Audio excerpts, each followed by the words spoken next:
सल्लल्लाहु अला रसूलिहिन नबिय्यिल अमीनिल मकीनिल हनीनिल करीमिर रऊफिर रहीम। अम्मा बादु फ़ऊज़ु बिल्लाहि मिनश शैतानिर रजीम। बिस्मिल्लाहिर रहमानिर रहीम। व इज़ा सअलका इबादी अन्नी फ़इन्नी क़रीब उजीबु दावतद दाई इज़ा दआन। सदक़ल्लाहुल अज़ीम। व क़ाला अल्लाहु तबारक व तआला फ़ी मक़ामिन आख़र वतवासौ बिल हक़्क़ि वतवासौ बिस सब्र। सदक़ल्लाहुल अज़ीम व सदक़ रसूलुहुन नबियुल अमीन व नहनु अला ज़ालिका लमिनश शाहिदीन वश्शाकिरीन वल्हम्दुलिल्लाहि रब्बिल आलमीन। क़ाल अल्लाहु तबारक व तआला फ़ी शान हबीबिही मुख़बिरम व आमिरा इन्नल्लाहा व मलाइकतहु युसल्लूना अलन नबी या अय्युहल्लज़ीना आमनू सल्लु अलैहि व सल्लिमू तस्लीमा। अल्लाहुम्मा सल्लि अला सय्यदिना व मौलाना मुहम्मदिन व अला आलि सय्यदिना व मौलाना मुहम्मदिन व बारिक व सल्लिम व सल्लि अलैहि। अस्सलातु वस्सलामु अलैका या सय्यदी या रसूल अल्लाह। अस्सलातु वस्सलामु अलैका या सय्यदी या हबीब अल्लाह। अस्सलातु वस्सलामु अलैका या सय्यदी या नूर अल्लाह व अला आलिका व सहाबिका या खातमुन नबिय्यीन। बादा हम्द व सलाते फी अज़मतिन नबी सल्लल्लाहु अलैहि वसल्लम। इज़्ज़त मां मुअज़्ज़ज़ व मोहतशिम सामीन किराम, दोस्तान महफिल, हाज़रीन इज़्ज़ाम, अल्लाह जल्ल मजदहू का जितना भी शुक्र अदा किया जाए वो कम और थोड़ा है कि जिसने अपने खूबसूरत तरीन जहान के अंदर जिंदगी का एक दिन होर अता फरमाया। दोस्तान मुकर्रम, अल्लाह रब्बुल इज़्ज़त के करम और अल्लाह रब्बुल इज़्ज़त के इनाम बेशुमार हैं, तो उसके सारे इनामात, सारे एहसानात हमेशा के लिए दायमी हो सकते हैं अगर बंदा अपने मजाज में शुक्र का खूबसूरत तरीन जुमला पैदा कर ले। मजाज में अगर शुक्र आ जाए, जिस हाल में भी हूं या अल्लाह तेरा शुक्र है, शिकवे खत्म होकर शुक्र और सब्र आ जाए, शुक्र और बोलिए सब्र आ जाए, तो अल्लाह के दरबार में नेमतों को हमेशा के लिए होना भी मिल सकता है। चंद घड़ियों की थोड़ी सी सकत के बाद हम अपने रब की बारगाह में शिकवा करने लगते हैं, तो शिकवों का जवाब सब्र और शुक्र में है। बोलिए सब्र और शुक्र में है। सब्र इतना ज्यादा अहम है कि मेरे रब ने इसका कई मुकामात पर जिक्र फरमाया। जिस चीज की ज्यादा जरूरत हो तो वो ताईद और ताकीद भी ज्यादा की जाती है। अल्लाह रब्बुल इज़्ज़त ने बड़े मुकामात पर इरशाद फरमाया, वस्बिर, सब्र करिए, रुक जाइए, ठहर जाइए। और फिर फरमाया वस्ताइनु बिस्सब्र वस्सलात, मदद चाहिए तो नमाज और सब्र से मदद लो।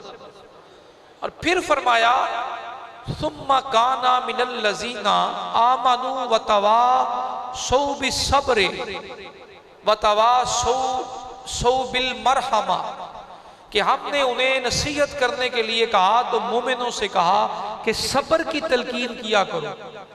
सब्र वाला होना, सब्र का पहलू होना, ये बार बार अल्लाह ने कुरान पाक में सब्र की जो ताकीद फरमाई है, और सूरत असर में फरमाया वतवासौ बिल हक़्क़ि वतवासौ बिस सब्र। वो अल्लाह की बारगाह में शानों वाले हैं जो नसीहत करते हैं सब्र करने की और हक बात करने की। इतने मुकामात पर जो सब्र की तलकीन हुई है। और फिर फरमाया इन्नल्लाह युहिब्बुल साबिरीन इन्नल्लाह मअस साबिरीन, अल्लाह सब्र करने वालों को पसंद करता है और सब्र करने वालों को अल्लाह रब्बुल इज़्ज़त अपना साथ अता करता है। अल्लाह सब्र वालों के साथ है। एक बात से नशीन कीजिए, कुरान के इस मजमून को ज़िद में रखकर इतना ज्यादा सब्र का ऐलान होना और बयान होना क्या जाहिर करता है? अल्लाह ने जो इतनी ज्यादा सब्र की तलकीन की है तो इसके पीछे राज क्या है? अल्लाह ने इतना सब्र क्यों कहा? सब्र वाला होना, सब्र मंद होना, सब्र करना कहां? जहां जरूरी हो, जहां पे आपके और हमारे सब्र के मामले में देखा जाए कि सब्र को इतना ज्यादा अल्लाह ने बयान क्यों किया है, तो जवाब सीधा सा है, इसके बाद अल्लाह के इनाम बड़े मिलने हैं, इसीलिए सब्र की ताकीद ज्यादा होगी। सब्र के साथ जो इस्तिकामत में इंसान को रूज मिलता है अपने मामलात में, मैं जैसा हूं मैं ऐसा हूं, मेरा भाई जैसा है ऐसा है, मेरा कारोबार आज 10% पे चल रहा है, कल को 40 पे होगा। झूठ बोलना, चोरी करना, डाका मारना, खयानत करना, बेसब्री के मुजाहरे, बात बात पे लड़ने मरने के लिए तैयार हो जाना, ये वाले मामलात इंसान को नहीं दिए गए। इंसान को सब्र की तलकीन की गई है।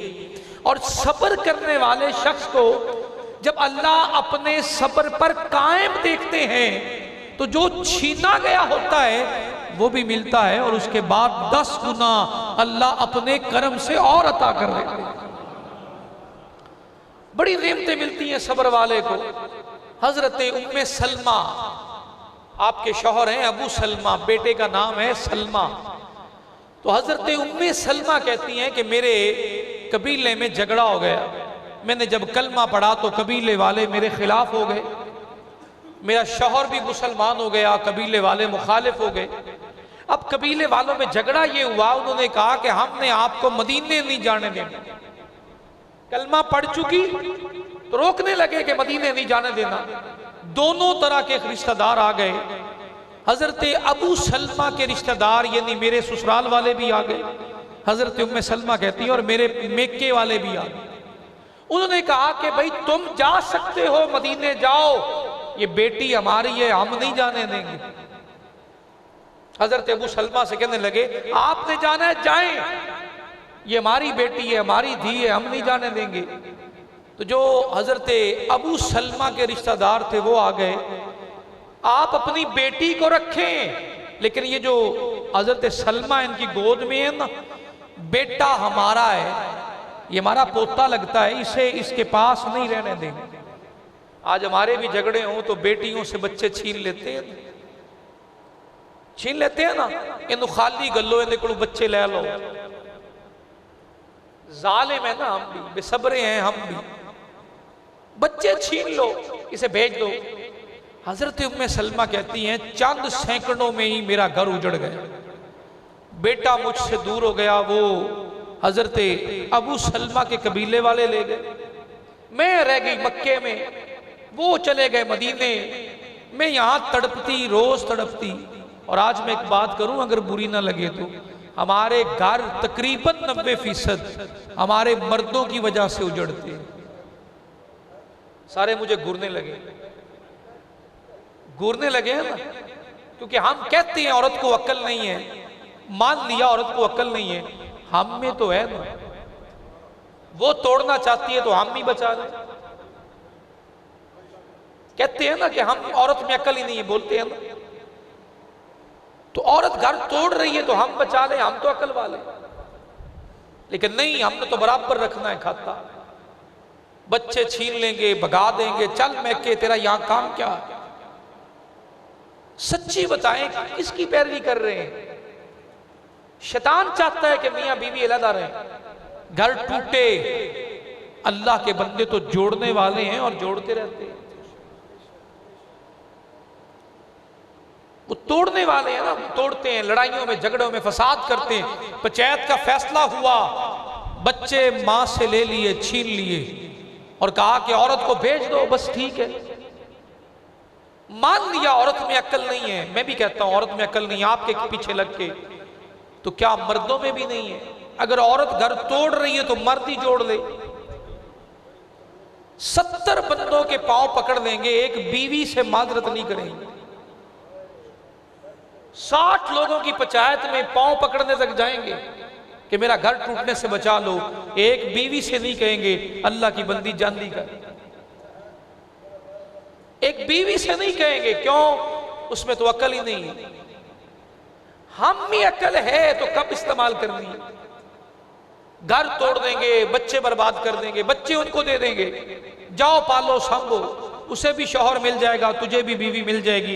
एक सच्ची बात बता, उन नन्हे बच्चों का माँ बाप, तेरे माँ बाप, तुम दोनों जैसा कोई और हो सकता है? ये बात आम किया करें, डिस्कस किया करें, निकाह के पॉइंट पे ये बात डिस्कस किया करें, कबीलों में बैठ के ये बात किया करें। मान लिया औरत में अकल नहीं है, आप कहते हैं, मैं भी मानता हूं, तो मर्दों में भी नहीं है, तो फिर घर तो हमारी वजह से टूटे ना, क्योंकि मर्दों में बड़ी अकल है तो ना टूटने दे। घर क्यों टूटने देते हैं अगर औरतों में तो अकल ही नहीं है? आपकी बात 100% मान ली आपकी बात, मर्दों में तो है ना। जिसमें अकल नहीं है वो तोड़ रही है, तो जिसमें अकल है वो बचा ले, कोशिश भी नहीं करती। हज़रत उम्मे सलमा कहती है, मैं रह गई मक्के में, मेरा बेटा मुझसे जुदा हो गया, अब मेरा हाल क्या हुआ? न काम में दिल लगता, न खाने को दिल करता। निवाला तोड़ती तो हलक से नीचे ना उतरता कि मेरे 1 साल के बच्चे का क्या हाल होता होगा। मेरा 1 साल का बच्चा कैसे अपने दिन और रात गुजारता होगा, सफाई कौन करता होगा, उसको रखता कौन होगा। मेरा ध्यान उधर ही लगा रहा, मेरे शौहर का और मेरा कसूर क्या था? सिर्फ कलमा ही तो पढ़ा था। अब कबीले वालों को हमारा कलमा पढ़ना और मक्का छोड़कर जाना हमें तोड़ के रख दिया। मैं रोती रही, आंसू बहाती रही, 1 साल रोती को गुजरा। जैसे ही साल का वक्त गुजरा, मेरे एक चचाजाद भाई ने मुझे रोते देखा और मेरे पास आकर पूछा, उम्मे सलमा तुम हर वक्त रोती क्यों रहती हो, इतने आंसू बहाती रहती हो? तो मुझसे रहा ना गया, मैंने कहा भाई तुम मेरे दर्द को नहीं समझ सकते। जिसका बच्चा 1 साल सीने से दूर रहा हो वो रोए ना तो और क्या करे। उसे अल्लाह ने मेरा सबब बढ़ाया, मेरा रोना देखकर वो सीधा मेरे ससुराल में गए। कोशिश करने वाले अगर रसूला की कोशिश करे तो अल्लाह बरकत डालता है। मेरे साल भर के सब्र का अब मुझे अजर मिलने लगा। वो गए और जाकर मेरे ससुराल में बात की, खुदा का खौफ करो, बस करो, अब जुल्म की बड़ी इंतहा हो गई। पहले मेरे कबीले वालों से कहा कि तुमने इसे बैठाकर क्या लेना है, इसे शौहर के पास जाने क्यों नहीं देते। फिर जब उनके पास गए, उन्हें मना लिया, मेरा बच्चा लाकर मेरे गले लगाया। उस दिन मुझे सुकून आया कि मैंने जब अपने लखते जिगर को अपनी हाथों और अपनी आंखों के सामने देखा, मेरे सब्र का मुझे अल्लाह की बारगाह से फल मिला। फिर मुझे मेरे कबीले वालों ने कहा तू जा सकती है जहां तेरे शौहर रहते हैं। मैंने अपनी सवारी तैयार की तो मुझे कबीले वालों ने कहा अकेली चले जाएगी, अकेली चली जाएगी। तो मैंने कहा कि तुम इजाजत दे दो, सबब मेरा रब मेरा बना देगा। वो काफिला एक आया तो मैं काफिले वालों के साथ मिली तो मैं शहर मदीना दाखिल हुई। दोस्तान मुकर्रम, सब्र करने के बाद जो सुकून की कैफियत नसीब होती है वो तो बयान से ही बाहर है। जब इंसान बेसब्री करता है, मैं और मेरा ही सारा कुछ हो, तो फिर कबाड़ा कर देता है, बर्बादी कर देता है। सब्र की तलकीन कुरान के कितने मुकामात पर आई है, तो ये ताकीद जाहिर करती है इंसान बेसब्रा है। इसीलिए बार बार कहा गया हौसले के साथ, सब्र के साथ, इस्तिकामत के साथ अपनी जिंदगी को जोड़ोगे तो रास्ते भी आसान होंगे, मुश्किलें कठिन भी हल हो जाएंगी। हजरत उस्मान अभी कलमा नहीं पढ़ा, नबी पाक सल्लल्लाहु अलैहि वसल्लम जब हिजरत करने लगे तो आखिरी बार सिने काबा में दाखिल हुए तो चाबी इनके पास थी, जनाब उस्मान के पास चाबी थी, काबे की चाबी बरदार थे। तो उनसे आका करीम ने इरशाद फरमाया चाबी दे दो, मैं काबा खोल कर अंदर सिर्फ चंद सजदे करना चाहता हूं, काबे के अंदर खड़े होकर करना चाहता हूं। मैं काबा छोड़कर हिजरत करके जाने लगा हूं, मेरा इरादा बन गया, चाबी दे दो, आखिरी बार काबे के अंदर जाना चाहता हूं। तो जनाब उस्मान कहने लगे आपको चाबी नहीं मिलेगी, पूरे मुखालिफों को मिल सकती है, मेरे दुश्मनों को मिल सकती है, नहीं रोक सकता, लेकिन आपको चाबी नहीं दूंगा। मेरे आका करीम मुस्कुराए, गुस्सा नहीं किया, मुस्कुरा के हटने लगे तो कहा, उस्मान एक दिन आएगा काबे की चाबी मेरे हाथ में होगी, मैं तुझसे ले लूंगा, चाबी मेरे हाथ में होगी, जिसको दिल चाहेगा उसको दूंगा। चाबी उस दिन मैंने नहीं दी, लेकिन ये नबी पाक ने जो लफ्ज़ बोले ना, ये मेरे दिमाग में लिखे गए, ये दाखिल हो गए और जम गए। मैं हर रोज फिक्र में रहने लगा कि रसूल ने कहा है तो चाबी तो एक दिन मुझसे ले ली जाए।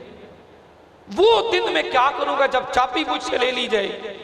लोग आते, ज़ियारत करते, मैं अपने आप में गुम रहता। पहली जंग हुई, मुसलमानों को फतह हुई, अबू जहल को शिकस्त हुई। फिर दूसरी जंग हुई, मुसलमानों का नुकसान हुआ। हुदैबिया के मुकाम पर मुसलमान 1500 का लश्कर लेकर पहुंचे और कुछ शर्तों पर सुलह करने के बाद पलट गए। मैंने कहा खतरा टल गया। ठीक साल सवा गुजरा, 10,000 का लश्कर लेकर जब सरकार काबे में दाखिल हुए, मक्का में दाखिल हुए, मैं कांपने लगा। वो लफ्ज़ नबी पाक के बोले हुए मेरे अभी भी दिमाग में है, वो लफ्ज़ अब भी मेरे दिमाग में है कि एक दिन होगा काबे की चाबी मेरे हाथ में होगी, तुझसे ले लूंगा और जिसको चाहे उसको दूंगा। जनाब उस्मान कहते हैं मैं बड़ा परेशान होने लगा। जब काबे के अंदर दाखिल हो गए, सरकार ने बहुत सारे हटा दिए, से काबा साफ हुआ, मुझे आवाज देकर कहा, उस्मान इधर आ। सबकी गर्दनें झुकी हुई, मेरी गर्दन भी झुकी हुई। कहा चाबी लाओ, काबे की चाबी लाओ। चाबी मैंने सरकार के हाथ पे रखी, मेरे आंखों से आंसू थम नहीं रहे और दिल में खौफ और डर है। वो लफ्ज़ गूंज रहे हैं जो नबी पाक ने बोले हैं। और मुझे जब देखा, सर झुकाया हुआ, चाबी ले ली और लेकर फरमाया, उस्मान अब जरा करीब आना। जैसे ही मैं नबी पाक के करीब होने लगा, चाबी मेरे तरफ आने लगी, मेरे दिल में थोड़ा सुकून आने लगा। चाबी मेरी तरफ चली। सरकार ने फरमाया, उस्मान चाबी संभालिए। वो चाबी नहीं आई, नाल सीने में नूरे ईमान भी लेकर आई।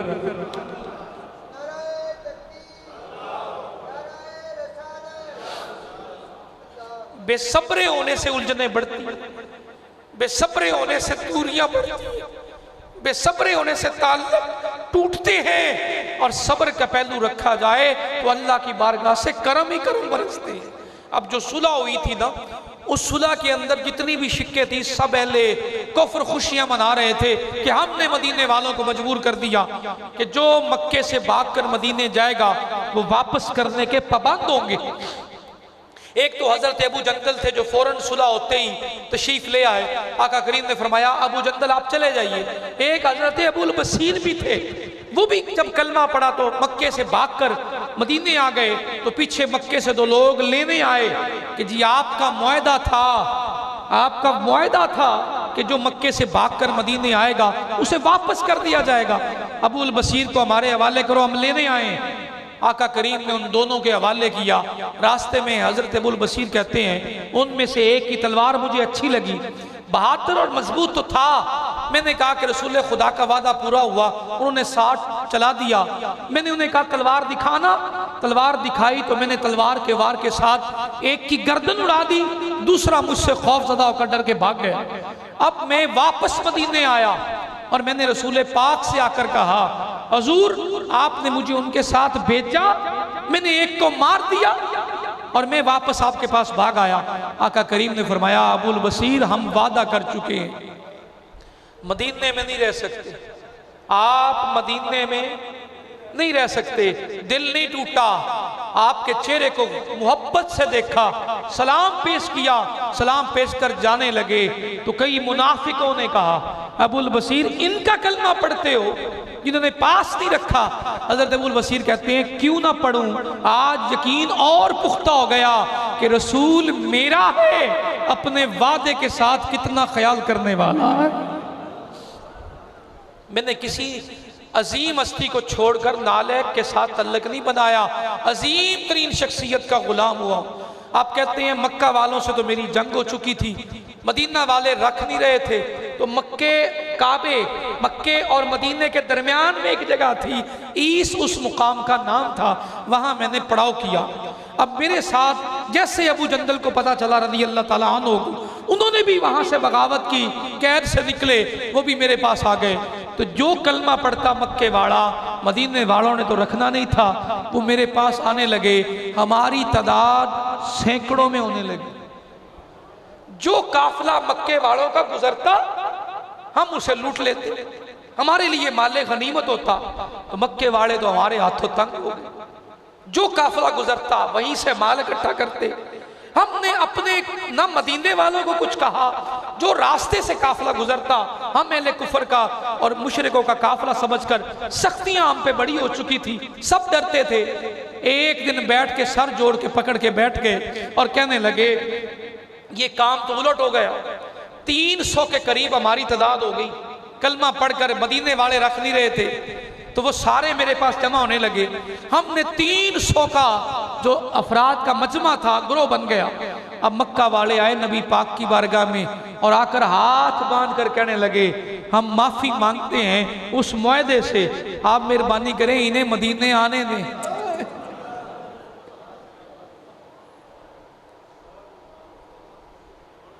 हमारे सब्र का अल्लाह ने अजर दिया, हमारे सब्र पर अल्लाह को करम आया, रहम आया। नबी पाक सल्लल्लाहु अलैहि वसल्लम ने पैगाम भेजा और कहा मेरे गुलाम अबुल बसीर से कहिए मदीने आ जाएं। हजरत अबुल बसीर कहते हैं मैं आखिरी सांसें ले रहा था, मेरी जिंदगी खत्म होने के करीब थी। मेरे दोस्तों ने आकर कहा कि मदीने वाले का बुलावा आया है, मदीने वाले ने कहा है कि मदीने में आ सकते हैं। तो मेरे हौसले की इंतहा होगी, मैं लेटा था उठ के बैठ गया, खड़ा हो गया, जिसम में ताकत नहीं थी।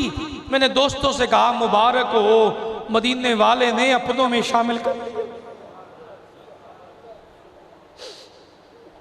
अशर का दिन होगा ना, नफ्सा नफ्सी का आलम होगा, तो मदीने वालों की आवाज आएगी क्यों तड़प रहे हो तुम तो मेरे। तो जब पैगाम मिला तो तैयारी शुरू कर दी, सब ने तैयारी शुरू कर दी। मेरा वक्त आखिरी आया, सांस मेरी रुकने लगी। मैंने अपने यारों से कहा कि जाकर सरकार की बारगाह में मेरा सलाम कहना और उन्हें कहना कि आपका गुलाम जिंदगी भर आपका ही होकर। वहीं विसाल हुआ और वहां मस्जिद उनके नाम से बनी है, मस्जिद अबुल बसीर, उसी मुकाम पर उनके नाम से बनी हुई मस्जिद है। तो जिन्होंने सब्र का दामन नहीं छोड़ा, अल्लाह ने उन्हें कभी भी हमेशा हमेशा के लिए मरने नहीं दिया, उन्हें दुनिया से ले जाकर भी जिंदा रखा। करबला के दिन बड़े दावे हुए, यजीदी कहने लगे हम जीत गए, जीत गए, फतह हुई। शिमर ने नकारा बजाया फतह याब होने का। सब ने कहा कि इब्ने साद ने कहा कि फतह होगी, लेकिन आज के क्या क़यामत तक अगर कोई जीता है तो सैयदना इमाम हुसैन पाक का सब्र जीता है।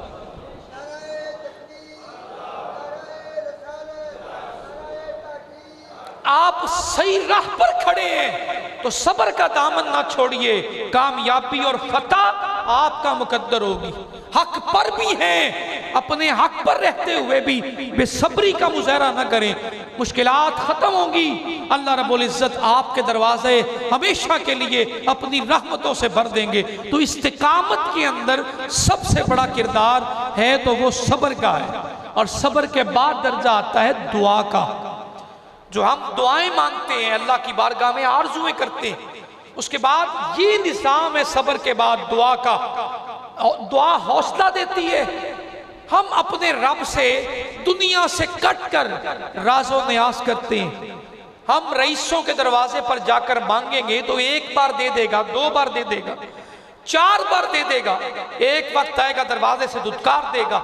लेकिन ये दरवाजा ऐसा है, हम 5 वक्त मांग कर भी अपने घर नहीं पहुंचते तो जवाब आता है रात की तन्हाई में भी आके मांग लेना, मैं फिर भी दरवाजा खुला रखता हूं। दुआ इस्तिकामत को कायम रखती है, दुआ दिल से यकीन को टूटने नहीं देती है।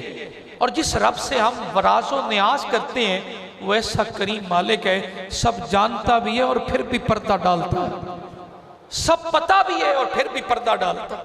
उसके दरवाजे पे आकर मांगने से इस्तिकामत मजबूत होती है, बंदा अल्लाह के दरबार में साबित कदम रहता है। दुआ के लिए हाथ उठाना, जब फिरौन के जादूगरों ने कलमा पढ़ लिया ना और सोबत सैयदना मूसा अलैहिस्सलाम चंद घड़ियां नसीब हो गई, चंद घड़ियां नसीब हो गई सोबत सैयदना मूसा अलैहिस्सलाम, तो फिरौन ने कहा इन्हें काट डालो। जब काटने के लिए जल्लाद बढ़े तो उन जादूगरों ने जब ईमान ले आए तो उन्होंने दुआ मांगी। कुरान में मौजूद है ये दुआ। दुआ मांगकर कहा, ए अल्लाह, हमें जो नूरे ईमान नसीब हुआ है ना, हमारी तो इतनी ताकत नहीं है, हिम्मत नहीं है, ए अल्लाह तू इस्तिकामत देना, हमें इस राह पर कायम रखना, हम मरे तो ईमान के नूर के साथ दुनिया से। दुआओं का मांगना, आरज़ू करना किसके दरबार में? जो किसी का मोहताज नहीं है, जो किसी से लेकर नहीं देता, जिसके दरवाजे पर। हम कितने लोग हैं यहाँ बैठे हुए? मेरा अंदाजा है 300 से ऊपर तादाद होगी, एक अंदाजा है, अंदाजा लगा लेते हैं। 300 बंदा उठकर अगर किसी के डेरे पे चला जाए और जाकर कहे कि यार इस काम के लिए आए हैं, मेहरबानी कर, मेहरबानी कर मुझे दे दे, सच्ची अपने दिल पे हाथ रख के बताना, वो हमें खाली लौटाएगा। वो कहेगा मेरे डेरादारी नहीं रहती, मेरी इज्जत नहीं रहती, इतने लोग आ गए, अब मैं इनको कैसे उठाऊं? जाओ जो इनका मुतालबा है पूरा करो। बिला तशबीह बिला मिसाल, जो मोहताज भी किसी का नहीं है, वो सरदार तो मोहताज होकर नहीं उठने दे रहा और जोलियां भर के देना चाह रहा है, तो जो मोहताज भी किसी का नहीं है, जब उसके दरबार में हाथ उठते हैं तो वो क्यों नहीं अता करता है? वो फरिश्तों को बुलाकर कहता है इतनों को अपने दरवाजे से खाली कैसे भेजूं?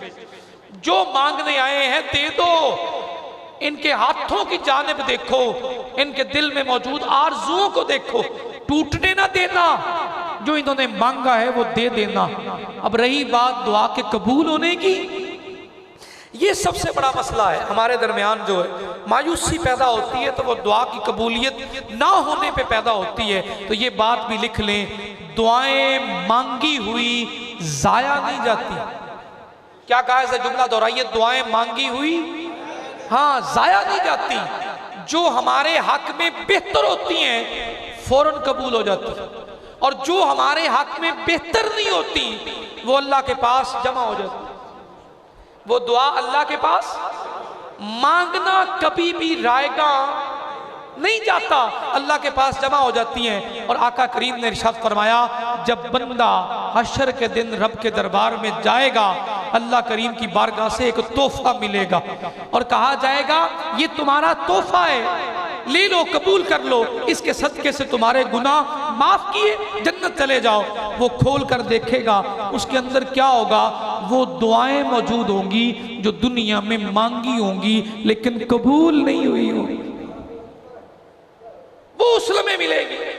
और फिर बंदा चीख कर कहेगा, बारी ताला जो दुनिया में तूने कबूल की वो भी ना करता, वो आज सारी इकट्ठी दे देता। तो मांगना इस दरवाजे से रद्द नहीं जाता। सब्र के बाद दुआओं का करना, सब्र के बाद हाथ फैलाना, उसकी बारगाह से मांगना, दस्ते दराज बुलंद करके कहना कि देने वाला हकीकी तू है। हमें बचपन से अब तक मांगना ही नहीं आया, दुआ करनी ही नहीं आई, दुआ मांगते हुए भी शर्माते रहते। कहीं इकट्ठे हो जाए ना और किसी दोस्त से कह दूं यार तू दुआ मांग दे, ये मैनू शर्म आती, तुसी मंग लो। कह दिए ना कि मेहरबानी कर यार आज तू मेरे लिए भी दुआ कर दे, तो वो कहेगा नहीं जी सानू शर्म आ गई। दुआ मांगते हुए, वो भी रब से, अपने रब से दुआ मांगते हुए शर्म आती, तो बताइए इसके अलावा दर कौन सा है? यही तो दर है जहां से मांगना है। रसूल कायनात सल्लल्लाहु अलैहि वसल्लम का जमाना बेमिसाल जारी और सारी है। आपकी ज़ाहिरी हयात मुबारक है। एक सहाबी मस्जिद के किनारे कोने में लग के बैठे दुआएं मांग रहे हैं, या अल्लाह तेरे अलावा कहां जाऊं, तेरे अलावा कौन से दरवाजे पे हाथ फैलाऊं, किसके पास जाकर सवाल करूं, बताना किस बादशाह के सामने हाथ फैलाऊं, तुझसे मांगने आया हूं अता कर दे। इतने में करीम आका ने इरशाद फरमाया, वो जो शख्स मांग रहा है ना उसे जाकर कहिए अल्लाह ने उसकी दुआएं कबूल कर ली। सुभान अल्लाह, सुभान अल्लाह। हम मांगते ही नहीं है, शर्माते रहते हैं। सच्ची बात बताइए, कभी अपनी जिंदगी में जी भर के दुआ मांगी है? जी भर के मांगी है? छोटी छोटी बातों पे परेशान, बेसब्रे, मेरा फला काम नहीं हुआ, मेरा फला काम नहीं हुआ। आते हैं तवीज लेने के लिए, मैं बताता हूं आपको, ले जाएंगे, ठीक 8 दिन बाद 10 दिन बाद आके दोबारा कहेंगे काम नहीं हुआ। क्या कहेंगे? मैंने करना है, मेरी औकात क्या है? कभी उस तावीज को खोल के देखा है? वो तेरे हक में दुआ लिखी है, किससे दुआ की है? वो दुआ ही तो है जो तेरे हक में हो गई। लोग पढ़कर दुआएं करते हैं, मांग कर दुआएं करते हैं, मैंने लिख कर दे दी। वो दुआ है, खोल के देखना, उसके ऊपर लिखा हुआ है वमा अरसलनाका इल्ला रहमतल लिल आलमीन। ऐ अल्लाह, ये बंदा भी तेरे जहानों में है और तेरी रहमत के साए में है। रसूल पाक के सदके से इसकी आरज़ू पूरी कर देना। हमारी औकात क्या है यार? हम क्या कर सकते हैं? हमारे पल्ले क्या है? और रही बात पीराने इज़ाम के पास आकर तावीज लेकर ये गुमान करना कि तावीज काम करेगा, ये किसने कह दिया आपसे? ये यकीन कब से रखने लगे कि कागज के टुकड़े काम करेंगे? नहीं, काम आपका रब करेगा। जब तावीज ले जाकर दुआ तो आपने करनी है, या अल्लाह अगर ये दर दिखाया है, इसके पास भेजा है, तो करम की बारिश भी फरमा दे, रहमत की बारिश भी फरमा दे। हमारे पल्ले क्या है? मुझे तो इतना भी नहीं पता कि उठकर उस दरवाजे पे भी जाना है कि नहीं जाना। पिराने इज़ाम के पास। और दूसरी बात रह गई, आखिरी इस पे हिस्सा शामिल कर लेता हूं। ये मेरा आज के मौजू में जो मैं बयान किया था वो था नहीं, लेकिन शामिल कर रहा हूं। इसके बाद दुआ के बाद जो अगला कर्म है वो है अच्छी सोहबत हासिल करना, नेक लोगों के पास बैठना। बोलिए मैंने क्या कहा? नेक लोगों के पास बैठना भी इस्तिकामत की वजह बनता है। वो टूटने नहीं देता, राह से, गुमराही से राह पर ले आता है। अच्छे लोगों की मुलाकात, औलिया उलमा, उलमा भी अल्लाह के वली हैं, उलमा की मुलाकात करना, नेक लोगों के पास जाना, अपने माँ बाप की ज़ियारत करना, बुजुर्गों से मिलना, छोटों की मजलिस में बैठकर दुरूद व सलाम पढ़ना। नेक सोहबत भी इंसान पर अपने असर मुरत्तब करती है और इस्तिकामत को कायम रखती है। मिसाल देके समझाता हूं, मेरे करीम आका ने इरशाद फरमाया, ये मिसाल नबी पाक ने दी है। आप फरमाते इतर वालों के पास जाकर बैठोगे ना, इतर वालों के पास, खुशबू वालों के पास, खरीदनी नहीं भी होगी ना तो खुशबुएं जरूर आती रहेंगी। आती रहेंगी कि नहीं? थोड़ा ऊंची बोलिए। और अगर लोहार की भट्ठी के पास जाकर बैठ जाएंगे तो क्या होगा? सेक भी मिलेगा, तपश भी मिलेगी, सख्ती भी मिलेगी, चिंगारियां उड़ेंगी, कपड़े भी जला सकती हैं। तो सोहबत इंसान के मजाज पर बड़ा असर डालती है। अच्छे लोगों की सोहबत इंसान को कायम रखती है, मजबूत करती है, इस्तिकामत अता करती है। और सबसे बड़ा काम, लोग पूछते हैं वजीफा कौन सा करें, कौन सा अमल करें। मेरे भाई, कुरान मेरे सामने है, मिंबर रसूल पर बैठकर बता रहा हूं, जितना अल्लाह ने आपको इल्म दिया है ना, उस पर अमल कर लें। इससे बड़ा मुजाहिदा जिंदगी में कोई नहीं है। ये मैं नहीं, दाता साहब कह रहे हैं। और कश्फुल माजूब में उन्होंने लिखा है कि सबसे बड़ा मुजाहिदा, सबसे बड़ा जिहाद, सबसे बड़ा वजीफा, जितना इल्म है ना उस पर अमल कर लेना। जितना, थोड़ा ऊंची बोली, जितना इल्म है उस पर। और सोबत क्या असर करती है? गुमराही से निकालकर हिदायत के रास्ते पे ला खड़ा करती है, इस्तिकामत का रास्ता अता करती है, टूटने नहीं देती, दिल जुड़ा रहता है, बंदा तवक्कुल करता है, सीख जाता है अपने रब की जात पर, हटता नहीं है।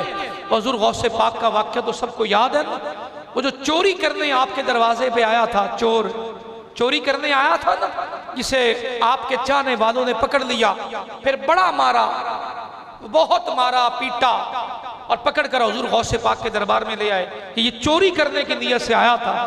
अब हुजूर गौस पाक ने फरमाया, तुमने मार लिया है ना, बहुत मार लिया, रहने दो, इसे बैठा दो, बैठा रहने दो, मार पीट लिया है ना, तुम्हारा काम हो गया, तुम जाओ।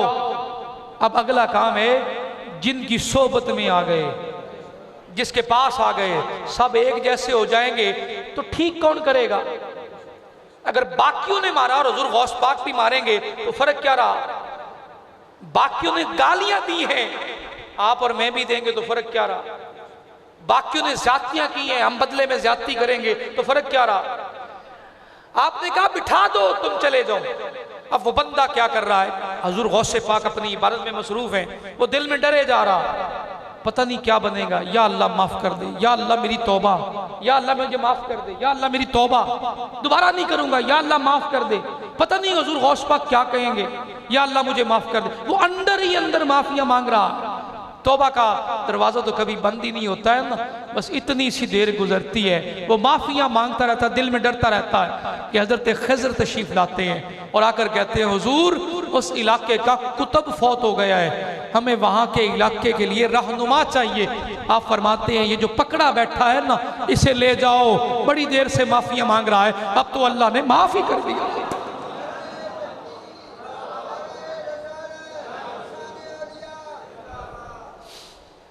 सोबत जो रंग चढ़ाती है वो नस्लों तक बाकी रहता है।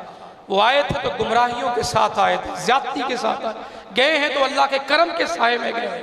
अच्छे लोगों की संगत ऐसे ही है जैसे मेरे भाई लोहे की फितरत है, चाहे आप एक सुई के बराबर भी लोहा उठा ले तो पानी में डूब जाएगा, और लकड़ी इस पूरी छत के बराबर भी लकड़ी आप इकट्ठी करके पानी पे फैला देंगे, वजन टनों के हिसाब से भी रखेगी तो तैरेगी।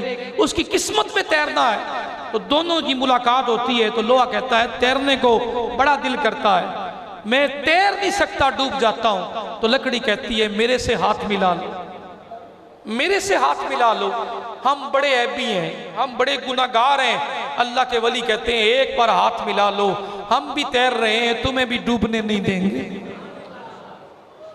वो इस्तिकामत का रास्ता मिलता है, मोहब्बत का रास्ता मिलता है, वो सिखाते हैं, हसद की सफाई कर देते हैं, बुग़्ज़ निकाल देते हैं। जो जो डूबने के मरहले होते हैं वो सारी चीजें हटाकर कहते हैं आओ हम तैर रहे हैं तो तुम्हें भी तैरना सिखाएं। इस मैदान के अंदर हमारा भी वही काम है जो आपके जिम्मे लगा हुआ। मेरे इंतहाई वाजिब उल एहतराम दोस्तों, इस्तिकामत के अंदर ये बुनियादी चीजें हैं, सब्र का आ जाना और दुआ से राब्ता ना टूटना, शुक्र करना और अच्छे लोगों की चुन चुन कर नेक लोगों की संगत और सोबत में जाना।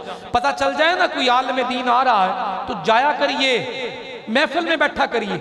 किताबें वो सुकून नहीं देती हैं जो किसी आलिम दीन की मजलिस में मिल जाता है। किताबों में वो लुत्फ नहीं आता, इल्म मिलता है, मैं इससे इनकार नहीं करता, बंदा इल्म हासिल कर लेता, लेकिन जब भी बदलाव चाहेंगे कि मेरे मजाज में बदलाव आए तो वो मुलाकात ही देगी, वो संगत ही देगी, वो सोहबत ही देगी। तो पीर खानों पे जाके अपने मुर्शद के पास बैठना सीखना, वहां जाके अपना आप ना बना बयान करना कि मैं ये कुछ हूं, मैं वो कुछ हूं। वहां बैठे रहना, सुनते रहना। जो नेक संगत होती है वो डूबने नहीं देती है, वो उरूज अता करती है, और वो संगत मुर्दा दिलों को भी जिंदा कर देती है। उनके अंदर बड़ी कशिश होती है, बड़ी मोहब्बत होती है, बड़ी चाहत होती है। जिसे जहां की तलब हो अल्लाह वहां पहुंचा देता है। और मेरे भाई जो दुआ का रास्ता है ना, मैं फिर शामिल कर रहा हूं, दुआओं का रास्ता कभी छोड़ना नहीं चाहिए। मायूसी घेरा डाल, मायूसी, इससे बढ़कर जिंदगी के अंदर कठिन मरला क्या आएगा जो हजरत ज़करिया ने गुजारा। बताइए ना, अभी तो मैंने नबियों की दुआएं शुरू नहीं की हैं। अंबिया एक जुबान से निकलता है, कुदरत पूरा कर देती है, उन्होंने भी दुआओं का रास्ता नहीं छोड़ा। उम्र सारी बीत गई, औलाद नहीं हुई। हजरत ज़करिया दुआएं मांग रहे हैं, या अल्लाह औलाद दे दे, या अल्लाह औलाद दे दे। एक दिन आकर हुजरा हजरत मरियम पाक में देखते हैं कि मौसम के बगैर वाले फल मौजूद हैं और सैयदा मरियम पाक का हुजरा बाहर से बंद है, और कफालत में भी आपकी है, निगरानी भी आपकी आपकी में है। आप आकर पूछते हैं बेटी मरियम ये इतने फल कहां से आए, ये कहां से मिले? तो हजरत मरियम जवाब में अर्ज करती हैं मेरे रब की तरफ से आए। मरियम इनके तो मौसम ही नहीं है, सलामुल्लाह अलैहा, इनके तो मौसम ही नहीं है, फिर इतने फल कहां से आए? कहा यही तो मेरे रब की कुदरत है, वो जो चाहता है कर सकता है। मिन इंदिल्लाह, ये मेरे अल्लाह की तरफ से है। अब हजरत ज़करिया अपने आप की जानिब देखते हैं, दिल की तरफ देखते हैं, जहां सुकून ही सुकून है, सब्र ही सब्र है।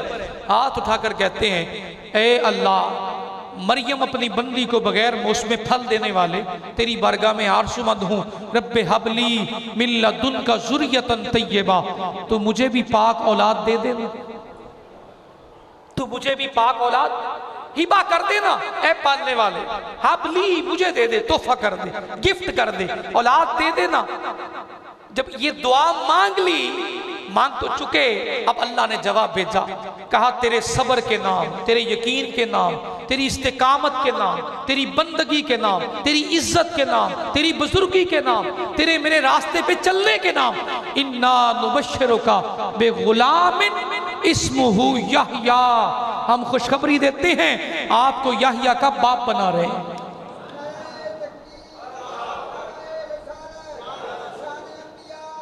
यहया अलैहिस्सलाम का खुशखबरी मिल गई, और जब खुशखबरी मिली अब सोचने लगे अपनी हालत पर, और अर्ज करते हैं बारी ताला, मेरे बाल सफेद हो चुके, हड्डियों का गूदा खत्म हो चुका, वश्ताल अर्रास, सर सारा सफेद हो गए, हड्डियों में गूदा खत्म हो गया, वमराती आकिर, बीवी मेरी बांझ हो गई, अब औलाद कहां से आएगी?